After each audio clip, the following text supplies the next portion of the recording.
Welcome back. Let me turn to my other top story tonight, and it is on the city of Bengaluru. Once seen as the potential Silicon Valley, I'm afraid today it's a sinking city. As the city battles the civic crisis marked by thousands of potholes, 10 people have died in the last 4 days in road accidents. But even as the city struggles with the civic apathy, Karnataka's politicians are ready to splurge 26 crore rupees on buying Diwali gifts and decorating the Vidhana Soudha. Rohini Swami now reports.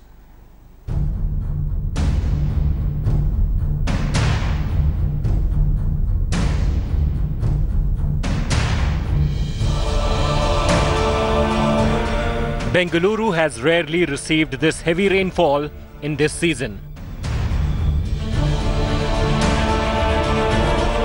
4 days of continuous downpour has turned the city roads into rivers. 10 people have died since the rains started on October 13th.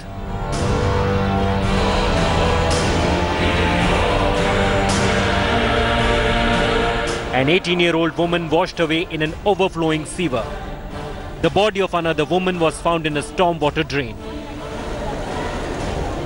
Horrific pictures of flooding have emerged from across the city's residential areas.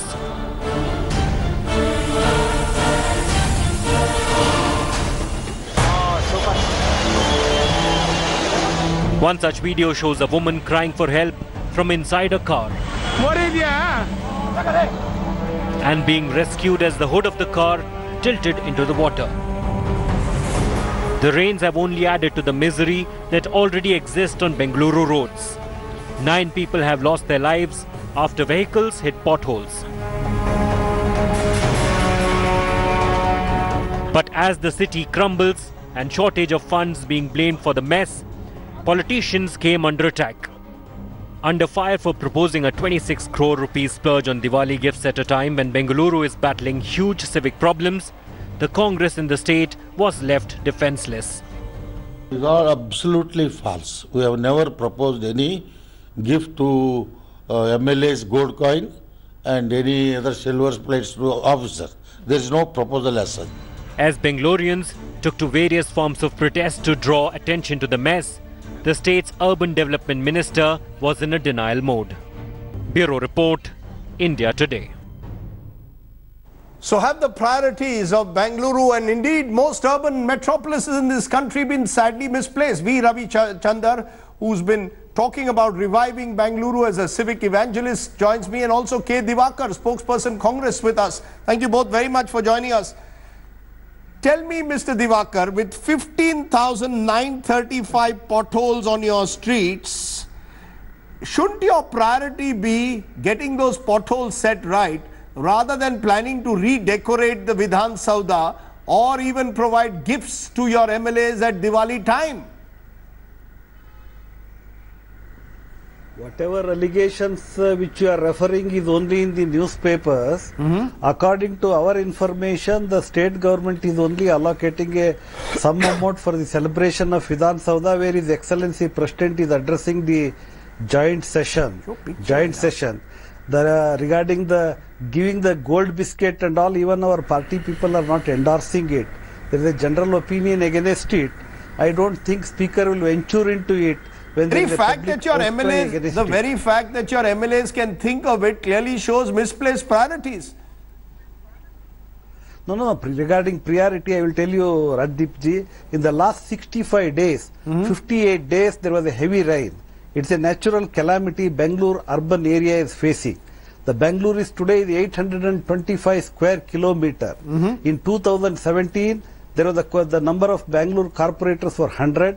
8 municipal corporations, 1 town, Kengeri town municipality, and 110 villages were amalgamated into Bruhat Bengaluru Mahanagara Palike. The urban area was enhanced to the more than 600%. In spite of this, government, as you have said, it is a Silicon City. Because of the proactive measures of the government, the people are attracted from all parts of India and the globe.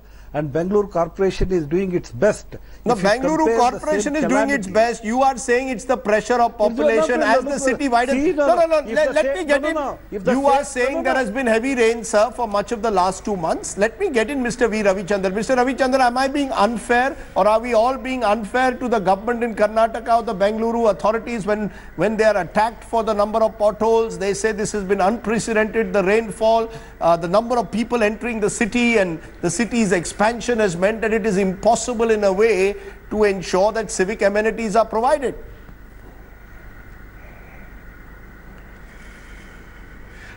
So I disagree with that, Rajdeep. It is true that the rains have been unprecedented, but a resilient city would be prepared for such disasters and have a protocol in place to deal with it.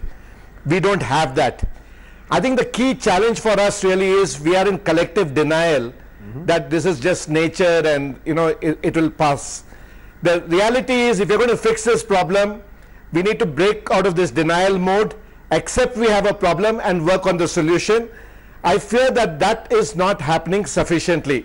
I just wish that we spent more time in working on what needs to be done rather than finding excuses for the things that have happened. Would you accept that the pressure of population is such that cities like Bengaluru are simply collapsing under the sheer weight of population? What is it that you would do which is not being done by the authorities at the moment? Okay, so see, the kind of growth of Bangalore in the last decade has grown 48%. It's a huge growth. It would have tested the best of systems anywhere in the world. Now we don't have the best of systems. We have a governance deficit where the state is in control of the city. We have an administration deficit of multiplicity of agencies with no one in charge. So we have a whole lot, we have capacity issues in terms of human resources challenges in our civic departments. So with this rapid growth and a whole lot of deficits on the ground, the kind of thing that we are seeing is a reflection of these challenges. What I would do differently is actually, I really think that we need to empower the third tier more. The cities need to be more in charge of their destiny. We need greater accountability. And I think that would start the journey. The moment you have someone who's accountable and in a position to fix the city, I think you will see some progress. Today we have a dysfunctional setup where everyone can point hands at someone else and nothing gets done.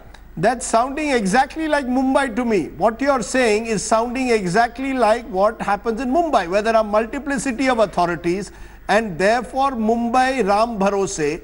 We now seem to have reached the stage where Bengaluru is Ram Bharose. And those images that we've seen over the last few days clearly reflect the manner in which Bengaluru, I am sorry to say, is sinking. Let me leave it there for today. We will continue to return to this issue in the days ahead because there is much to talk about as to what is going wrong at the moment in one of India's showpiece cities. Mr. Ravichandran, Mr. Diwakar, I appreciate you joining me on that story tonight. And I want to stay with Bengaluru because abused, chased and thrashed, that was the face of Bengaluru techie Nandini as she attempted to report on a case of illegal cow slaughter over the weekend. What is worse, she claims that the police even led her to the spot but did very little. The question is that some are asking, has the cow mafia been allowed to get away in Karnataka, and are they doing enough? Is the government doing enough to control them? Here's a report.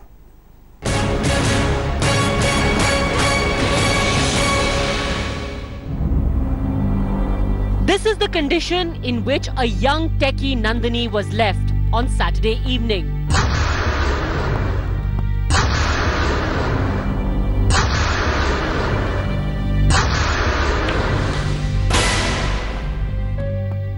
Her car smashed. Her head and arm left bloodied. Her fault? To try and prevent illegal cow slaughter in Bengaluru. It all started when Nandini and her friends allegedly saw some suspicious activity in JP Nagar area of Bengaluru. She suspected that cows were being slaughtered illegally in some shops close by. She registered a complaint at a police station with the request that a police team accompany them to the spot to see what was going on. They were told that some policemen were already on the job. So Nandini went back to the spot of the crime to check, accompanied by just 2 constables. Here's what followed. The charges by Nandini are shocking. Not only that illegal cow slaughter was taking place in the heart of Bengaluru, but also that it was the police that led her into a trap for complaining against it. 7 arrests have been made so far in the case, but uncomfortable questions remain. Is illegal cow slaughter being allowed to continue in Karnataka?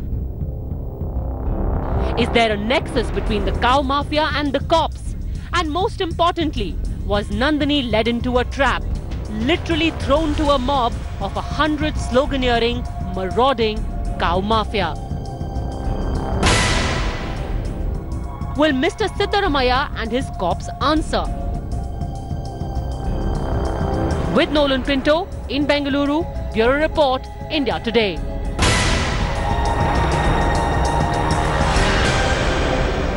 Very troubling story coming in there from Bengaluru. Whether they are Gau Rakshaks or whether they are so-called cow mafias, no one has the right to use violence, and both acts must be condemned.